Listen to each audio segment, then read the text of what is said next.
we all get. Jill Cordes, thank you so much for joining us. Spring cleaning time, everybody. Get it out.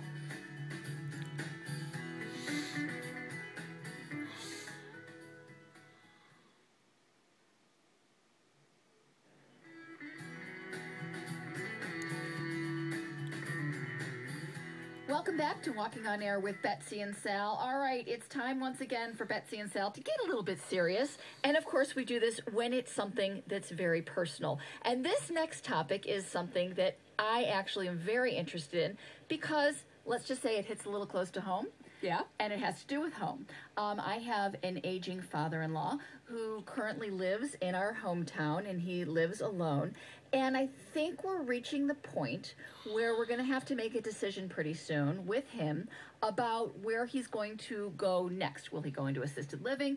Will he come and move in with us? Clearly, that is a big decision to make, and it includes the whole family. So I thought we'd bring in an expert. Joining us to talk about it is David Horgan. David Horgan is the co-author of a book called When Your Parents Move In. He's also an award-winning medical educator, promoter, filmmaker, and writer. So we're very glad to have him with us. Hello, David. Hello, guys. How are you? We are doing great. Now, you also happen to be an expert in this topic, not just through your research, but through your own personal life experience. I understand you're living with your mother-in-law. How's that going? Well, I should tell you that my mother-in-law passed away a few years ago. Oh, I'm sorry to hear that. But it was 6 years ago that my wife came to me and said, look, I don't think my mom can live on her own anymore. What would you think about her moving in with us? And, of course, you want to be a good husband, so you say yes immediately. I didn't think it through. I made the decision very quickly. And that's what a lot of people do. They make this decision at a time of crisis. You know, someone might be in the hospital and everybody kind of gathers in the corner and says, what are we going to do about mom? Well, let's move them into your house because you have the biggest house. You've got room. It makes sense. People do this automatically without thinking it through. And that's the reason we created When Your Parent Moves In. There's no guide available. David, I can't believe you immediately said yes. I mean, even Barack Obama has been the subject of many jokes saying, who agrees to have an in-law or a parent move back in? Was it really that obvious there were no other siblings that your mother-in-law could live with? Or your wife? You know what it really came down to is I always had a great relationship with my mother-in-law, and she would refer to me as her favorite son-in-law. And it seemed like it would be a perfect fit. She wanted to build an addition on the house, so it makes sense she'll have her own space. And you imagine kind of cohabitating, but she's got her place and we've got ours. What I found, and a lot of people don't realize this, is when mom or dad moves in, they move in. They may be there having dinner with you every night, hanging out, watching TV with you every night, and those are the boundaries that people have to talk about up front, or you can have difficulty.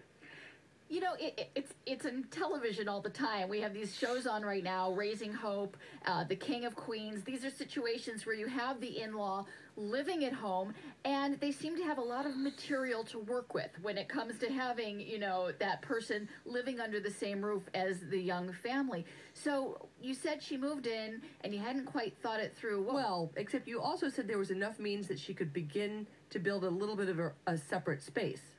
Right. Is that unusual? Yeah. No, I think a lot of people do that. You know, mom or dad might sell their house, and maybe they've got $150,000.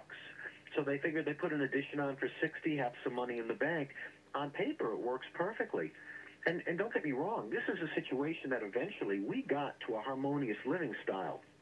But we had real bumpy times because I didn't know what I was getting into. I didn't plan anything out. We didn't have any of the discussions up front that we talk about in When Your Parent Moves In.